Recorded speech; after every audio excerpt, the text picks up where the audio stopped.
Welcome back to the Black Table here on the Black Star Network. I'm your regular host, Greg Carr, and this is our weekly hour devoted to conversations of particular importance to people of African descent and to everyone else working together to build a better society and a better world.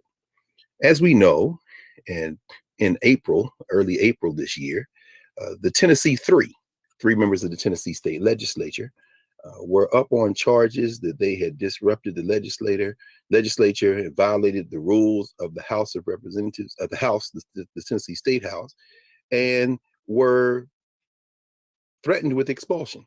Two of those three, Justin Pearson out of Memphis and Justin Jones out of Nashville, were in fact expelled. And the third of the Tennessee three, Gloria Johnson out of the Knoxville area, East Tennessee, only survived being expelled by one vote. This sparked, of course, a number of protests and demonstrations, some of which you've seen here on the Black Star Network. Our friend and brother, Dr. William Barber, and the Moral Monday movement made its way to Middle Tennessee, to the Tennessee State House. And we've seen a lot of pushback against these, the Tennessee legislature, which is one of those super gerrymandered districts behind the Cotton Curtain in the U.S. South. But it is not alone. There are at least 30 legislatures in this country where you have the Republican Party, through gerrymandering, through efforts at voter suppression and other tactics, have achieved control. And we're going to talk today with someone who has been pushing back for a very long time. He is in the full arc of conversations we've had over the last year or so about threats to democracy here in the United States. He is a lawyer. He is a writer, a political activist. He's also a former elected official. In fact, he was the chairman of his native state's Democratic Party for about 6 years, between 2015 and 2021. He is, of course, David Pepper. He's the author of a book that we strongly recommend everyone get and read, and stay on the lookout, because we're about to see a subsequent volume that's going to expand on the solutions dimension of this book. It's called Laboratories of Autocracy, a wake-up call from behind the lines. Former councilman, Hamilton County, Cincinnati City Councilman, lawyer, activist. Welcome to the Black Table, David Pepper. Thank you. It's great to join the table today and to be with you. Oh man, the pleasure is ours. And we were particularly happy to have you. We've talked in several installments about the Supreme Court cases that are coming down the pike, particularly that North Carolina case, Moore versus Harper, the Alabama gerrymandering case, of course, Milligan. And you not only write from your insight as a lawyer and as a legal scholar, law professor, in fact, but you write as someone who has fought against these anti-democratic waves from the ground. Could you, and in this book, everybody, when you all read Laboratories of Autocracy, you'll see it's in 3 parts. And part 3 is all solutions phase. In part 1 and part 2, you kind of lay out what we're facing. And a lot of people are, despondent, depressed. They think this thing can't be reversed.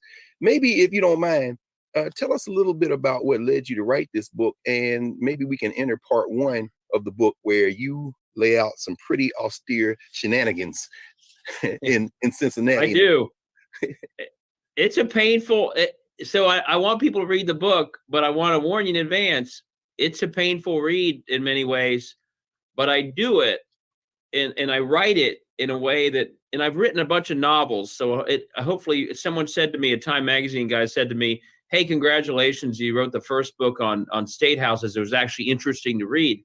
Yes. So I put a lot of storytelling in it, but my mission is, until we confront and see how bad the attack on democracy is and where it's happening, which is our state houses, just like Tennessee's and Ohio's, until we confront it in the full sort of scope of and scale of it, we will not overcome it. And so as much as I walk through the painful details of what it looks like, I do that first, because then the solutions start to make a lot more sense. And the failures of the current approach to the attack on democracy become clear, and it becomes clear why they're failing. So I basically, I'm very active on social media. I'm very active on Twitter. And a couple of years ago, about March of 21, as we were all still celebrating the Biden victory, I'm watching one other round of voter suppression in Ohio, and it always happens, and as it's happening around the country. And to get to why I wrote this book, I almost tweeted the very simple tweet, hey, these are supposed to be laboratories of democracy, but they're acting more like laboratories of autocracy. I literally looked at the tweet, thought, I'm not going to send that tweet. That's more than a tweet. So then I started writing an op-ed about it, and I thought, you know what? It's more than an op-ed. And 3 months later, I honestly had finished the book. Really? So the book tries to walk through using Ohio, but it's much bigger than Ohio. Here's what their operation looks like. This is where they are doing the most damage. It's not Marjorie Taylor Greene, and it's not George Santos. It's those Tennessee gerrymandered Republicans who attack and attack and attack. And because they're gerrymandered in districts they don't think they can lose, and because too often they're not even contested in the next election, despite how awful they are behaving, they just keep going and going.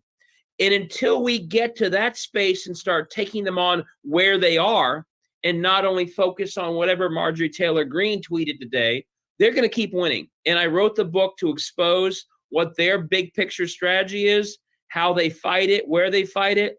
And then all of a sudden, the solutions I propose make a lot more sense. And the mistakes we are making every single day, all of a sudden become very painfully clear. So that's why I wrote the book. And I try and write in a way, as hopefully you'll agree, it's interesting to read, although painful. Yes, in fact, that's exactly the point I wanted to make. And I neglected to mention that you're a novelist. In fact, one of our previous guests, and you told us before the show started, your fellow Yale Law alum, Kermit Roosevelt, also a novelist, but I don't think he's written as many as you have. But the way you open this text, I agree.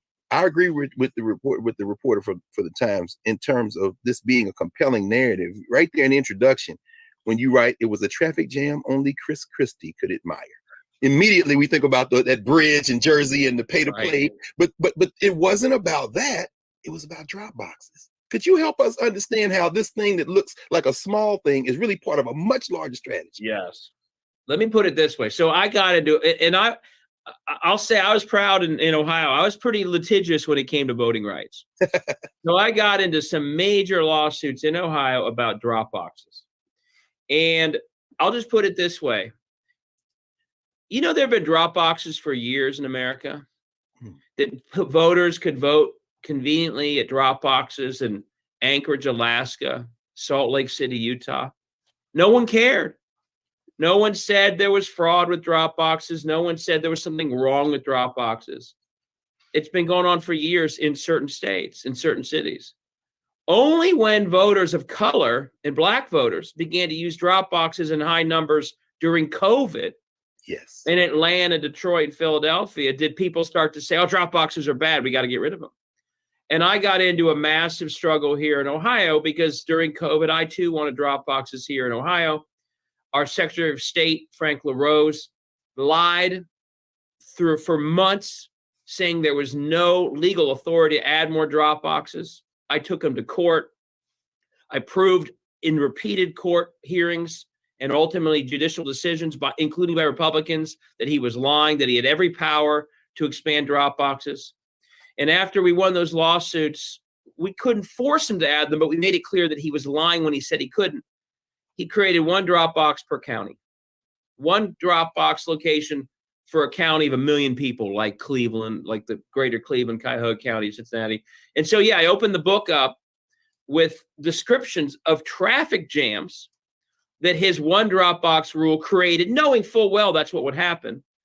And the worst part of that story, so it's voter suppression in action, that people sitting around in their cars, having driven 40 minutes to one drop box, they then reach a traffic jam because there's only one. And the worst part about the story is after he succeeded in only having one drop box per county, there were dozens in Atlanta, there were many in Detroit. What's happened after that? That became the model. Oh, wow, we can create limitations on drop boxes for the future. No one liked, at least on the Republican side, that Black voters disproportionately use drop boxes all over the country. So all over the country now we have legislation to create the same traffic jams or to actually not even allow drop boxes at all.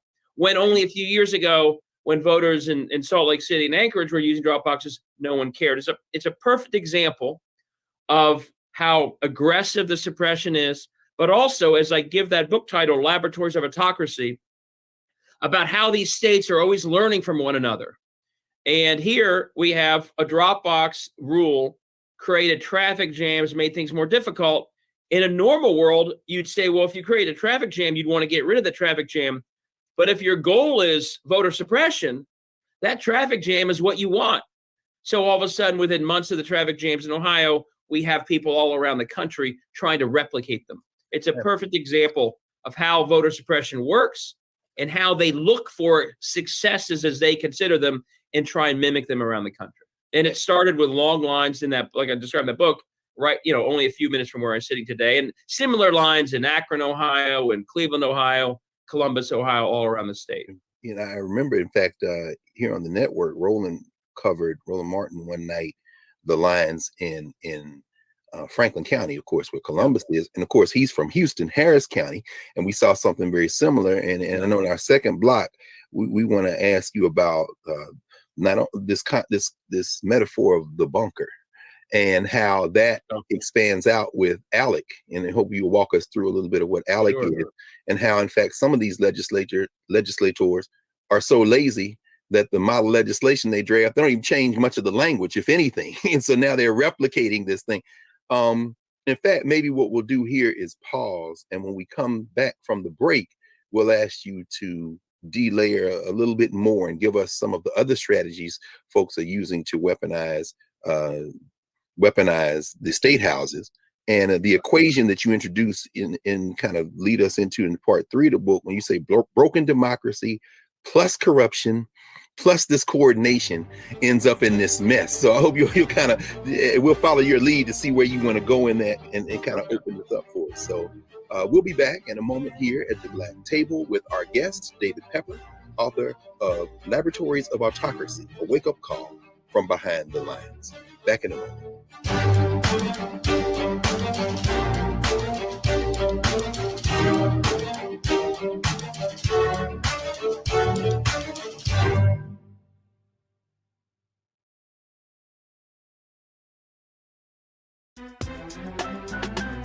I'm Faraji Muhammad, live from LA.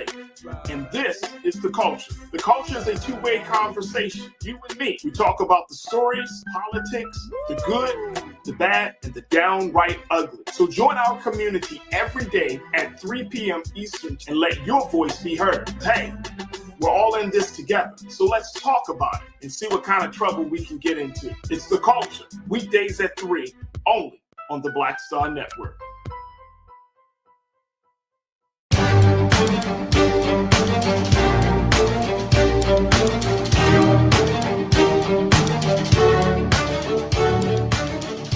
Welcome back to the Black Table here on the Black Star Network.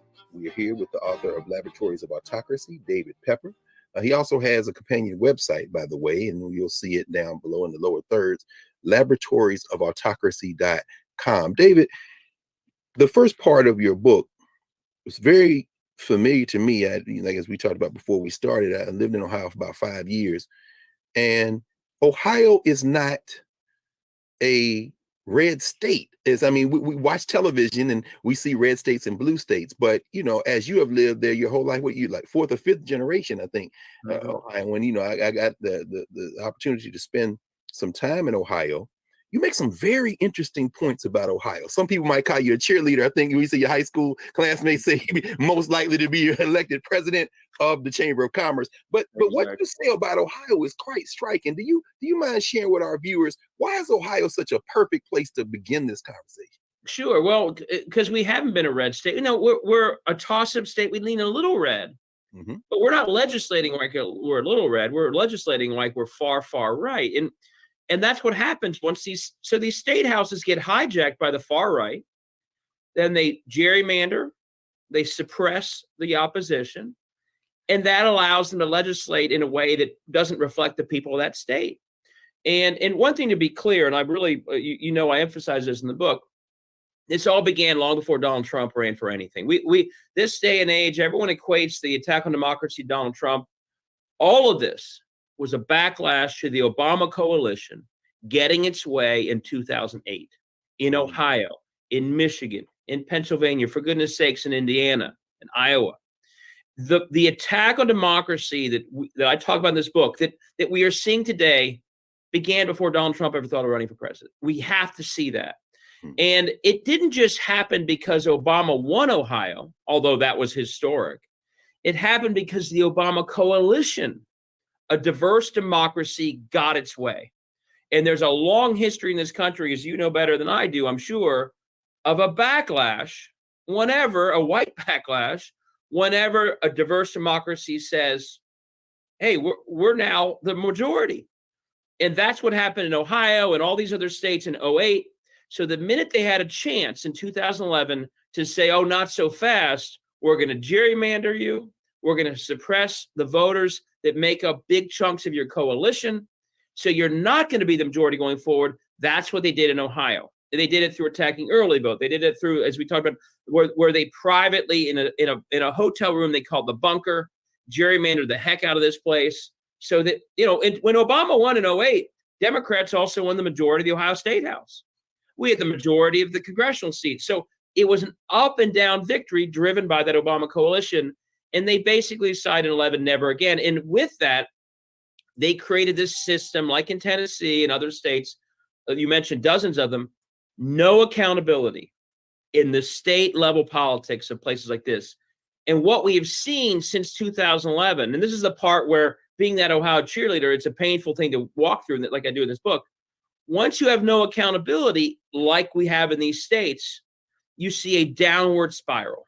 Extremism, corruption, terrible public outcomes, and to keep it all going, further attacks on democracy, because if you had corruption and terrible public outcomes and extremism in a fair district, you'd lose your next election, wouldn't you? So They have to keep locking down democracy to stay in power, given that they have results that wouldn't otherwise succeed in a fair democracy. So we see these states like Ohio in a tailspin downward without any brakes to stop it. That's why every once in a while, Washington and people who are on the coast will look at Tennessee and will look at Ohio and say, my God, how'd it get so bad? What's happening there? This does not look like anything like a normal democracy. It's because for years, these places have been in these sort of zones of no accountability, and the spiral downward is accelerating very quickly. Actually, I'm glad you raised that because, of course, we all learned as children here in the United States, and, there are viewers from around the world. So, in fact, the fact that you spent some time overseas and did some work and then kind of bring that as a sensibility that informs the book in terms of the fact that the idea that the United States wouldn't tolerate this if this was going on in another country. But, we all learned about the co-equal branches of government. But you make a very interesting point in terms of policy making, that every time this kind of radicalized group of people who are trying to control our society through the electoral process feel threatened, they adjust in the next election cycle to pass laws and policies. And you're saying there's even attacks on co-equal branches of government, and you use the Ohio Supreme Court as an example. Could you help us illustrate what are you talking about there? Because we're seeing in Wisconsin now. Yeah, this is an attempt. Absolutely. Go ahead. Let me explain this way. Ohio had our Wisconsin moment in 2020. Wisconsin, just for those who haven't watched, huge win when they won a Supreme Court seat about 3 weeks ago.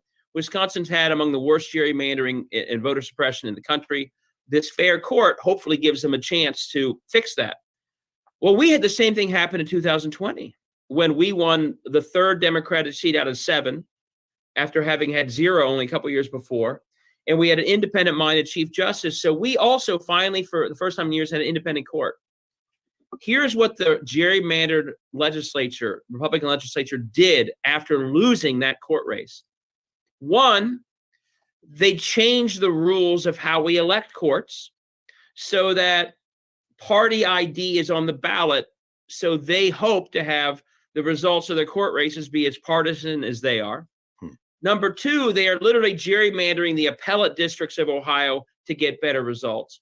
And number 3, knowing that they would get a better court under these rules, or they hope to get that in 2 years, they simply ignored rulings they didn't like for a year and a half. They violated the Ohio Constitution 7 times to gerrymander their own map in violation of that Constitution. And when the Supreme Court of Ohio said they were breaking the law, they just ignored them.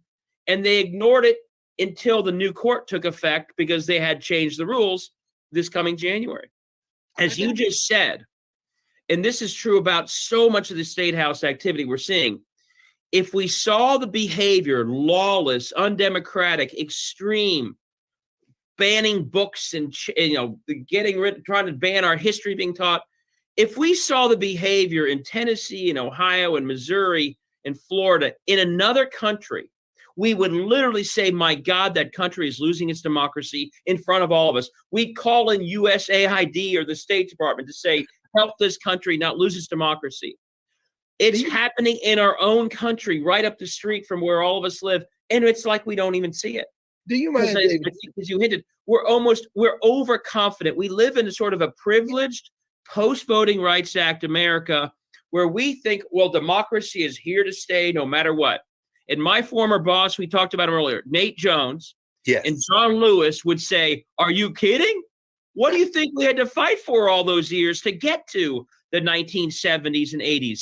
Democracy isn't just there automatically. Absolutely. You got to fight for it. And if you don't, you can lose it. But we've had this sort of privileged post-60s view that's all okay. So we see it in other country as an attack, and we would say to that country, you better step up. When it happens in our own country at the state house level, we hardly notice. And that is a real danger long term. And that's, again, why I wrote this book I wrote.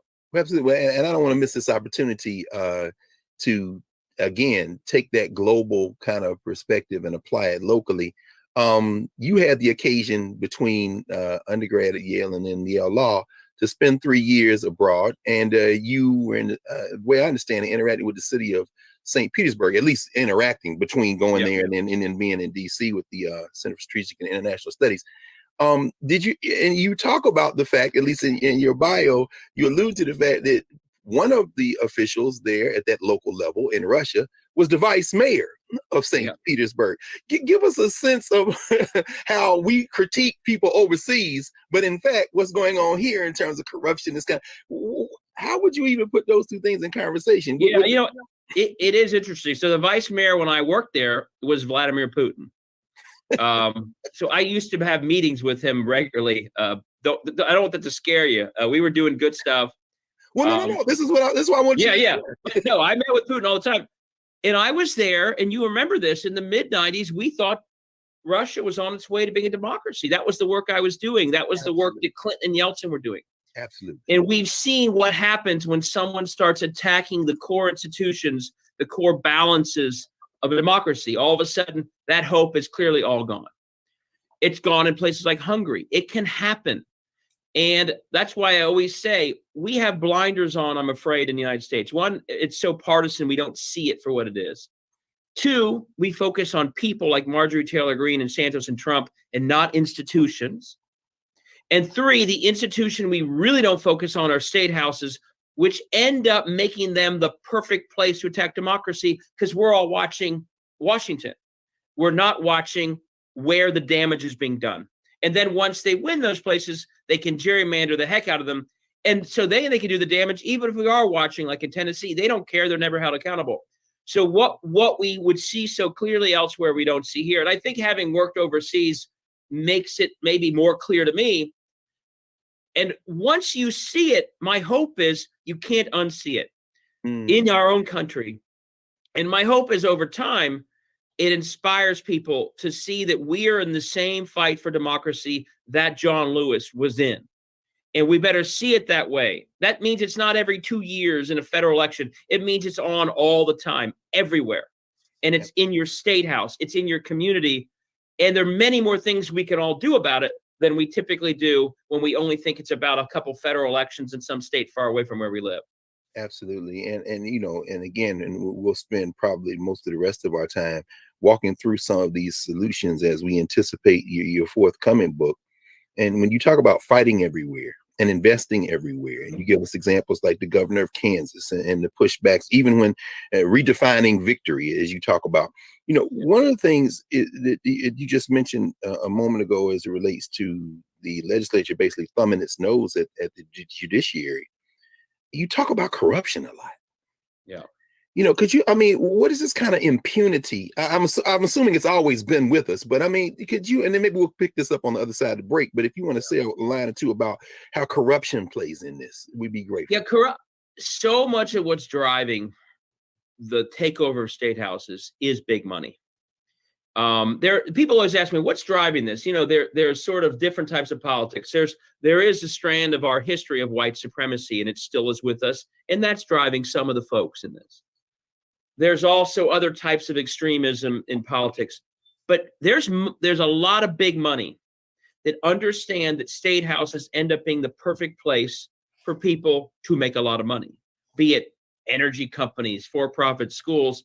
And once you have no accountability, these places become more than just sort of personal bribe types of corruption. the entire purpose of these places becomes a corrupted form of public service. It's taking public assets and giving them to private entities. I mean, it's sort of on steroids.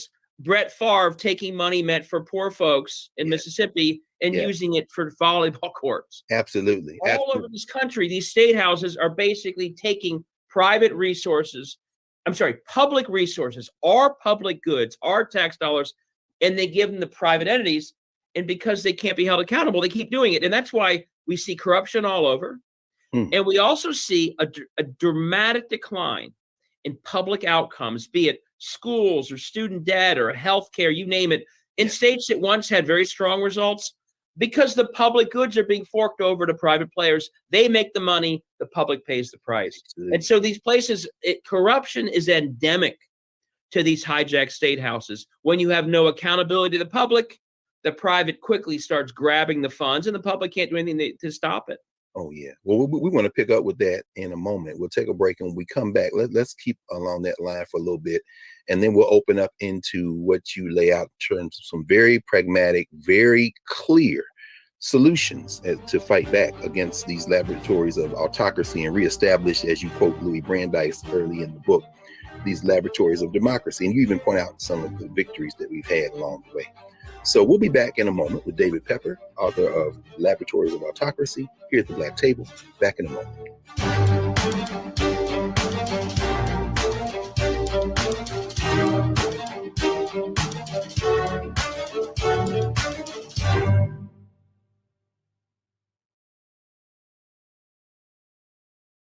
Folks, Black Star Network is here.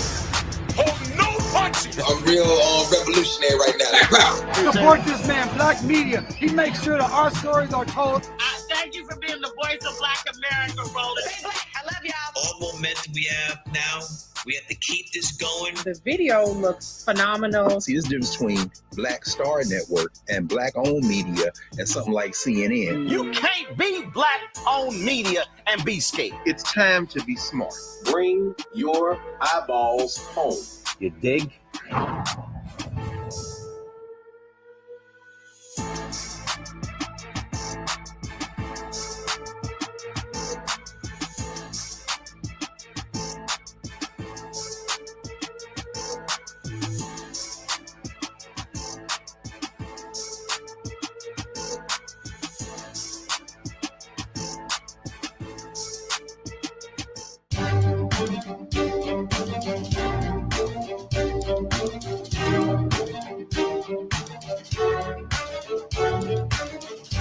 Welcome back to the Black Table here on the Black Star Network.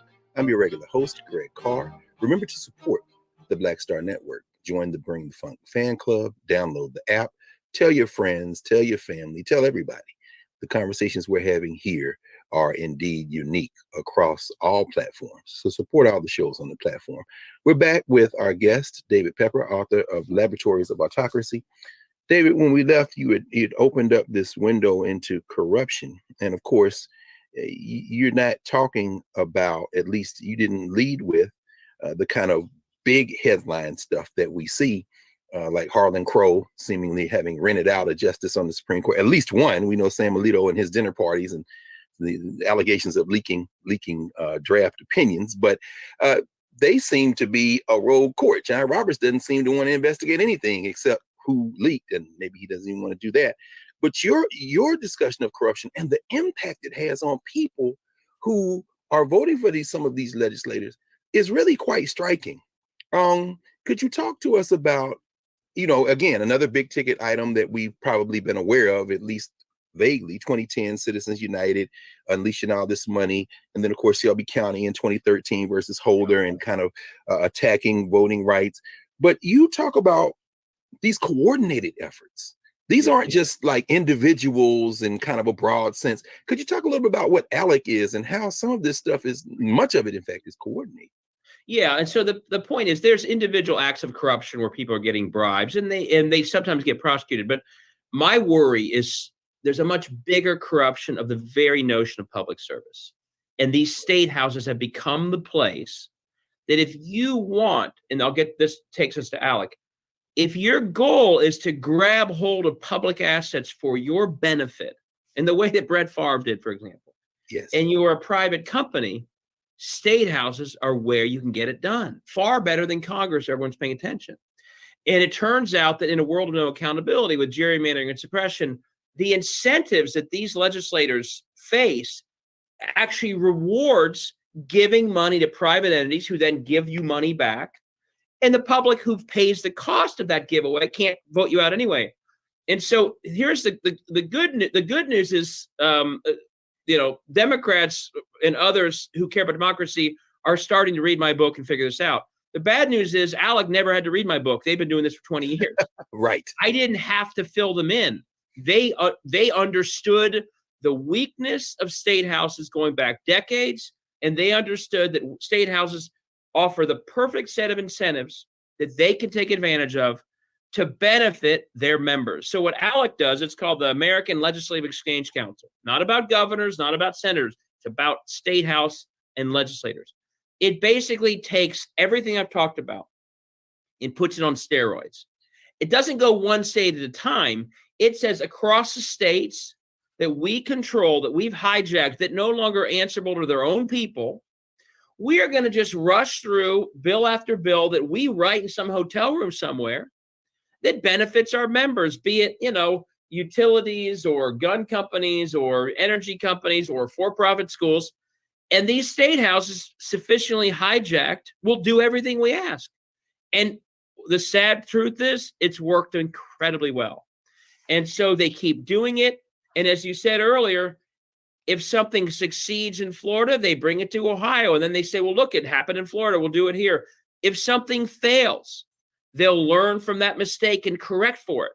If that rule about drop boxes caused a long line in Ohio, well, everyone else starts doing it in all these other states. So we see basically a harnessing, a weaponizing of these broken state houses to accomplish this much bigger sort of far-right agenda that most of these states themselves wouldn't actually support.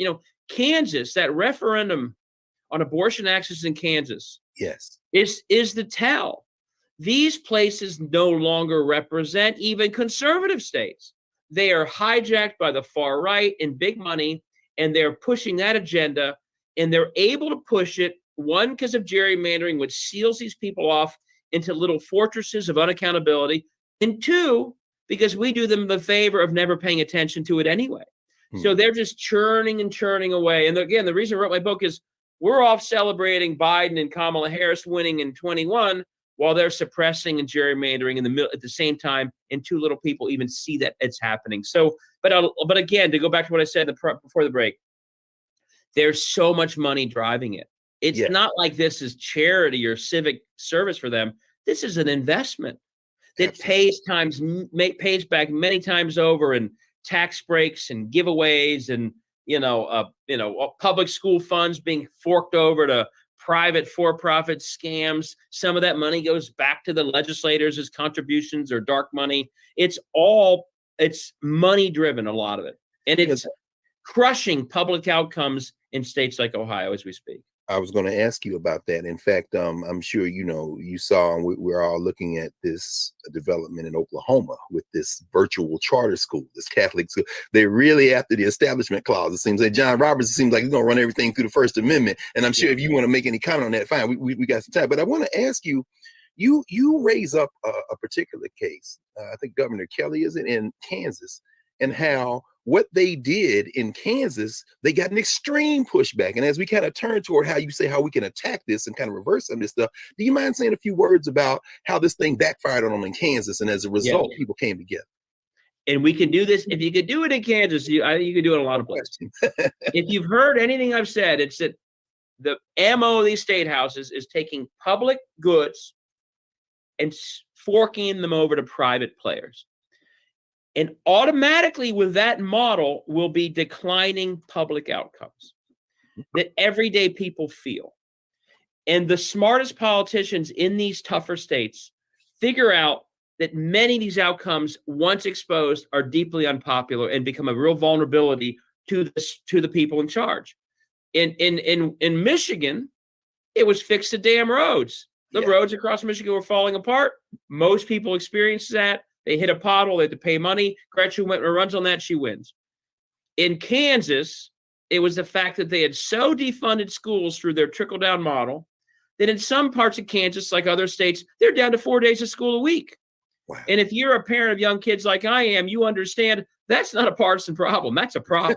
No question. That's a problem around your table. No Not question. only your kids' education, but what do we do on Fridays, honey? We got to figure out what to do with our kids. Well, David, help me, because I think you wrote this. Did you say that it got so bad that they had to stop school? They ended school early. Yeah, they would literally have fewer days of school a week. So defund. So what did Laura Kelly focus on? Almost nothing I've talked about, which is, I'm not saying run a 30-second ad on this conversation. Sure. She said, I grew up in Kansas. And when I grew up, Kansas schools were a heart of our communities. That was Kansas values. They're destroying our schools. Let's get rid of them. She made it about something that everyone agreed on and that people were feeling in their community in both urban and rural Kansas. So she connected what clearly is a corruption and this broken model to results that people feel every day. And what I would guarantee you in any state where we see these hijacked state houses, there will be similar issues and impacts on everyday people because of the corruption. And the best politics right now is when you say corruption right now in politics, people think everyone's corrupt. And so they don't really respond. But if you say, are you concerned that you now don't have school on Fridays for your kids?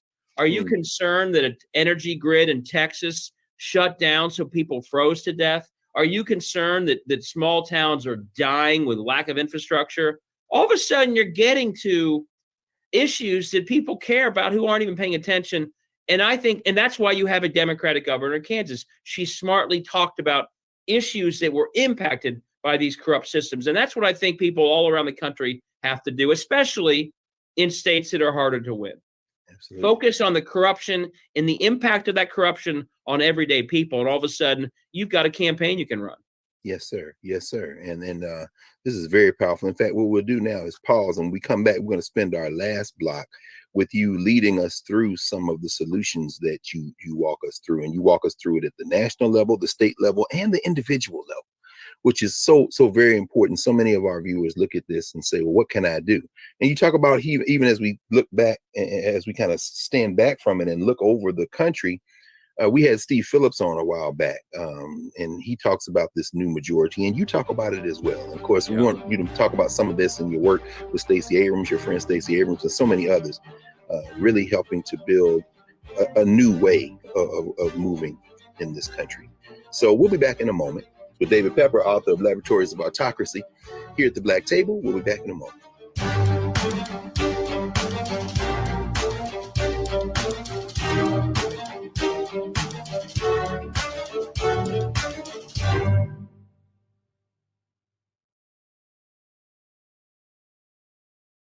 Don't you think it's time to get wealthy?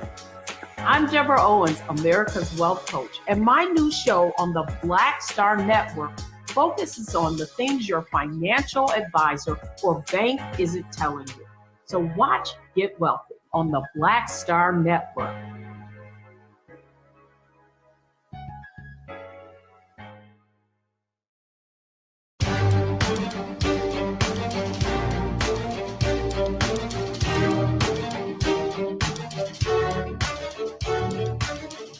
Welcome back to the Black Table here on the Black Star Network. Remember to support the network. Join the Bring the Funk fan club. Tell your friends. Make a donation. Continue to support all the shows on the platform, and we will all benefit from that type of support and work. We're back with our guest, David Pepper, author of Laboratories of Autocracy. David, you really make a compelling case in part 3 of the book for things that we can do right now. And you give us practical examples when you talk about the fact that we must all participate, that we must, in fact, leave no place uncontested. And that we shouldn't make compromises at the state level just because we want one thing in a bill. We accept the rider, and then we end up getting screwed. But you begin part 3 of the book with this conversation about the guarantee clause. Now, you and I both probably had classmates, and they're probably law professors that don't spend much time. Do you mind opening up? What is the guarantee clause, and why should we be? Yeah, This one, I went a little con law at one part of the book. So the founders actually worried that state houses could be used as the vehicle to undermine America's democracy in the exact way that's happening today. They worried that state houses were easily corruptible. They worried that outside powers like the monarchy they were trying to escape from would use state houses, because state houses have the powers that we described over election rules, over districts, over every issue, that they would use them as a backdoor to undermine America's democracy. I mean, James Madison wrote about that. That was a worry of his, that as he put it, rich men would do this. He was thinking about ALEC hundreds of years before. Wow. And not only did they write this, but they put in, it's totally forgotten, they put in the Constitution something called the Guarantee Clause that says the United States shall guarantee to every state a Republican form of government. And by that, they meant the majority will should generally drive that state government. And they said the United States shall guarantee that. And one example when this was used was after the Civil War, they would not allow Southern states back into the Union until those states showed that they had a system set up that would reflect the people of that state. Absolutely. And so my point here is we need to act like this clause exists now, starting with the President of the United States and every senator and every congressman. The truth is, and this is a very blunt thing to say, we have many states in this country right now that I do not believe really are Republican forms of government. They are answering to ALEC and donors, and they have nothing to do with people of their states. I don't care if it's a Republican or Democratic state. The people aren't really at the table anymore. Absolutely. These are too gerrymandered, they're too suppressed, and they're basically driven by that ALEC agenda. And I think the first people this is on the responsibility to do something about is Congress. They take an oath to the Constitution, which means they take an oath to guarantee that every state has a Republican form of government. And they need to act on that oath. And they should have acted on it last term with the Voting Rights Act and the John Lewis Act and all the things that were there. Yes. And they need to do that again the next time they have a chance. But the rest of us should also see that the heart of our democracy is the health of our state level governments. In the right hands, they can do great things. And in the wrong hands, they can suppress democracy itself, as we're seeing in Tennessee. And the reason I think that's so important is it means that democracy is sort of in the balance wherever you live in America. Not just a few swing states for presidential year, not just Pennsylvania, Wisconsin, Georgia. Wherever you live, the front line of democracy is your state house. It's your state. They are trying to attack the engagement of voters in your community. And so my hope is that that lets people see that far more than just worrying about some debate in Congress or if John Fetterman's going to win, and obviously I'm glad he won, in your community, do you have a state rep who's an extremist that hasn't been challenged in a number of terms? Are you in a community like in Ohio where the voters of our cities like Cleveland and Cincinnati and Columbus are being suppressed all the time? And are you fighting back for those voters? Whether or not you have a federal Senate seat that's up, you are on the front line of democracy. So that guarantee clause was the founders saying state houses are the front line. They need to be more they need to be democratic in their approach. The Congress needs to act on that. But the rest of us, rather than just waiting for Congress to figure this out, there is so much we can do to lift voters, to lift democracy. I'll just give a couple examples of this. So if you don't mind, and four voters in Ohio have been just devastated by the purging of voters, okay? Yes. Nonstop. I go through the book. It's painful how much they've destroyed the Obama coalition through purging and now of a new voter ID law. So what I would say to every mayor of a city in Cincinnati and Ohio, and I'm saying this, hey, when someone goes to your rec center in the city of Cincinnati or your health clinic, do you ask them if they're registered? Do you register them? Do you tell them they need a voter ID to vote now under a new law? The answer in most places will be no, we don't do that. Well, the answer is the question, well, why not? Your voters are being suppressed by the folks in Columbus because they live in this city, because of how they vote. You have every right and I'd say responsibility to lift your voters back into the democracy they're being removed from, but we just don't do it enough. Or what if every homeless shelter in Ohio should be registering every single person who walks into that shelter? Every food bank, again, every health clinic. We should be putting on our shoulders the people who are the targets of the suppression for the purposes we've talked about all show, and we should be saying we're fighting for them. And right now, there's a very tough attack on democracy. Yes. It's part of our history. But if you look at our history, the result of the battle for democracy always comes back to who's fighting harder. And if the side who cares about democracy fights hard, it actually wins. Yes. And right now, I worry that we're not fighting hard enough or smart enough. We're waiting for Congress, but every single day we could be lifting voters wherever we live.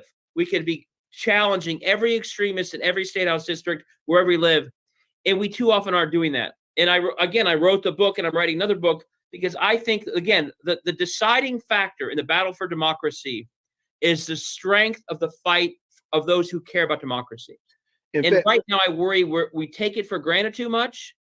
We are getting fatalistic that we just can't win, when every single day there are voters being suppressed, walking through doors of facilities that we could be registering them in, and we're not even talking to them. Absolutely. So that's a couple examples, but the way I challenge every listener to think about this is, whether you're a mayor, you run a business, or you run a nonprofit, or you teach, whatever, you have a footprint of influence in this world. How much of that footprint right now are you using to lift democracy? Absolutely. And my worry is, while some of your listeners are using a whole lot of their footprint, many others just don't think they should or don't think they can. And I would say you can do a lot more, I think. Again, do you know the board member of that homeless shelter? Do you know the mayor of a city? Have you asked her or him, hey, are you registering people? Knowing the mayor, that's a big part of your footprint. Let's put it to work. Do you know a restaurant who serves customers who we know are being purged? We asked people in Columbus to do this, and they did it. Does that restaurant take the time to say, hey, are you registered? They could. Oh, no question. There's so many things we could all be doing. And the reason it's so important, the scale of the attack on democracy is here. It's full time. It's the Koch brothers. It's taxpayer money. The scale of the side fighting for democracy, it's here. It's split the pots. It's volunteering. We need to scale it up. The only way we'll scale up is if we all figure out in our own footprint, our own sphere of influence, there's far more we can do to fight for democracy than we typically do. And it may mean we're going to a little bit of uncomfortable places, but folks, if we're not willing to get uncomfortable right now fighting for democracy, the other side's going to win. Well, that's what I wanted to ask you. In the couple of minutes we have left, we know your new book is here, which expands on part 3 of Laboratories of Autocracy. And whereas in part 3 of Laboratories of Autocracy, you talk about everything at the national level, from finally blowing up the filibuster to grappling with this question. I love how you narrate this as fierce and unconventional resistance. Of course, raising the Stacey Abrams the issue, and also in Ohio there. What was it? Ms. Freshour, I think, ran against Jim Jordan, and while she lost, you redefined victory to say no, but you drug along, you became almost the captain, of those 14 counties. I mean, you brought them together and helped elevate profile. Do you mind spending these last couple of minutes talking a little bit about how you expand out in your new book, part 3 of Laboratories of Autocracy, and how we should be? I talked about it here with the engagement, but in a time where democracy is under attack by lack of accountability, by rigging districts so that they hope no one runs, one thing we have to do is redefine what running for office is. Running for office itself is a massive act of public service at a time where democracy is under attack. And if all we do, as we've done in the past, is think, well, the run was only valuable if you won, and if you didn't win, we're going to kind of ignore that you even ran, and we're not going to thank you, we're not going to even support you, then we will have what we have now, which is more than 50% of the Republican legislature Tennessee without a Democrat even running against them. And the lack of any opposition is crushing politics. No wonder they feel unaccountable. They can act like crazy people and still get reelected. They don't even have an opposition. We have to treat people running everywhere. We have to value it. We have to thank people for it. We have to treat it as public service itself, even if they don't win. And I go through that in the book, and I go through examples of people who were great champions of democracy, patriots. They didn't win, but their run mattered. Because the truth is, we have to run for every office in this country. Win or lose, by running, you're shining a light on state houses most people don't watch. You're bringing some accountability most people don't feel. the run itself is a critical part. So in the new book, I go through a lot of different things, but one chapter is all about how we create an infrastructure that we don't have today that values running everywhere. And the difference of an infrastructure that values running everywhere and one that only runs for a few seats is enormous when it comes to trying to win this battle for democracy. Absolutely. And we're right up against the clock, but I would be remiss, man, if I didn't ask you about Moore versus Harper. I mean, what do you think what do you think the court's going to do with this independent state legislation? We've devoted a couple of shows to it, but I don't know. I was just picking. What do you think? I mean, my hope is they're worried that Democrats have now won a couple more legislatures, like Michigan and Pennsylvania. So they're like, well, wait a second. We don't want to give them as much power as we did before Democrats won these state houses. So I hope they kick it because they say it's no longer relevant because the North Carolina court changed. But Moore v. Harper is sort of, if you believe my Laboratories of Autocracy theory, which is the heart of the attack on democracy is state houses. Yes. Moore v. Harper is the kicker. It's saying, great, not only are these state houses no longer accountable because they're gerrymandered, they're no longer even accountable to their own courts. And by the way, we've lived the Moore v. Harper nightmare in Ohio for the last year and a half. They simply didn't follow court orders. That would happen around the country. So it would be a nightmare. It would be completely inconsistent with our Constitution and the history of our country. And I hope, though, that they get worried enough about what it means in democratically run states that they get cold feet. And I think that may be more likely than people think, that they think, well, geez, that means that new Michigan legislature can do whatever it wants. Yes. And the New York one could draw maps that a court in the future couldn't strike down. They're only a majority in Congress because they won a bunch of New York congressional seats. That's true. Well, if Moore v. Harper goes the way that the North Carolina Republicans want, that New York legislature would say, okay, we're going to do whatever we want. We get, 90% of the congressional seats. So maybe there's enough fear about what this means to the Republican cause that they hold back. But as a matter of the case and the law itself, it puts on steroids all the problems I already walked through that are already a nightmare in Laboratories of Autocracy. And it says they're not even any more accountable to the law itself or the people of their state through constitutional amendments, which be one other sort of a nail in the coffin to any sense that these states are functioning rule of law democracies. Absolutely. Well, we're going to have you back to discuss the new book because we didn't get a chance to get into independent journalism. Although we will mention at this time that on the platform that's under siege, but still useful, Twitter, we can follow you at David Pepper and also visit your website, of course, laboratories.autocracy.com. We want to thank you, man, for spending this hour with us and for helping us continue to try to work through these very real challenges of living together in a society where it isn't weighted for the advantage of the ultra rich and those who don't have our common humanity in their minds as our best interest. So thank you, David. Thank you so much. Thank you. This was a great conversation. I appreciate the invitation. Agree, man. We'll see you again soon. We'll be back here at the Black Table. I'll clear the table and we'll prepare for next week. Back in a moment.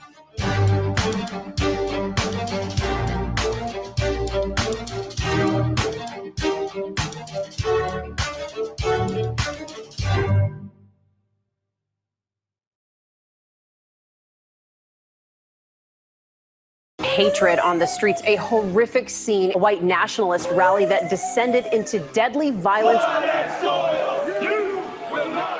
White people are losing their damn minds. An angry pro-Trump mob storms the U.S. Capitol. We're about to see the rise of what I call white minority resistance. We have seen white folks in this country who simply cannot tolerate Black folks voting. I think what we're seeing is the inevitable result of violent denial. This is part of American history. Every time that people of color have made progress, whether real or symbolic, there has been what Carol Anderson at Emory University calls white rage as a backlash. This is the rise of the Proud Boys and the Boogaloo Boys. America, there's going to be more of this. Here's all the Proud Boys, guys. This country is getting increasingly racist in its behaviors and its attitudes because of the fear of white people. The fear that they're taking our jobs, they're taking our resources, they're taking our women. This is white fear.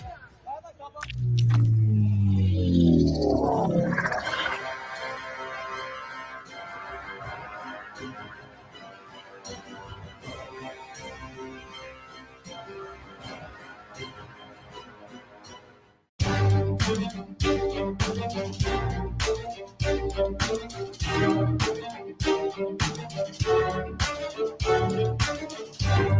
back to the Black Table here on the Black Star Network.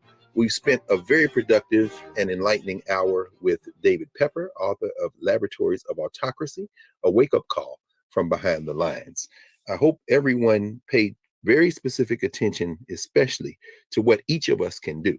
One of the things that David writes about in the book is the comparison between where we are today in the first fifth of the 21st century and where this country, the United States of America, was in the last quarter of the 19th century, the period after the Civil War. If you remember, or if you didn't see it, go back and look at the conversation we had with Professor Kermit Roosevelt and his book, The Nation That Never Was, where he talks about the Reconstruction Constitution and how that differs in some ways from the Founders' Constitution. That was the Constitution that included, theoretically, all of us, the Civil War amendments. And you heard David talk about the power of the federal government to ensure that the states provide a Republican form of government. Well, they exercised that power after the Civil War. And David also writes about what happened after that, the long retreat. We had our conversations with Richard Kreitner, for example, among others, in his book, Break It Up, where we see what happens when the federal government retreats. Ralph Bunche, we talked about Ralph Bunche in a previous episode. Ralph Bunche once said that the Negro in this country is a special ward of the Supreme Court. And certainly what we saw with the retreat of the Supreme Court in the 1880s and 90s, probably hitting a watershed moment in Plessy versus Ferguson, was that those states in the South in particular went rogue and started depriving people of their voting rights, particularly people of African descent, men of African descent. So what do we face today? We face an opportunity, a heroic age, to have a new heroic age in this country. James Madison didn't intend for me to vote. He intended me to keep Montpelier running his plantation. However, the framework that he participated in is not stuck in the 18th century. It is now the 21st century. And David Pepper is reminding us that we can live in the type of society we all want, but only if we all participate. So we'll see you next week here at the Black Table. Remember to support the Black Star Network and join us.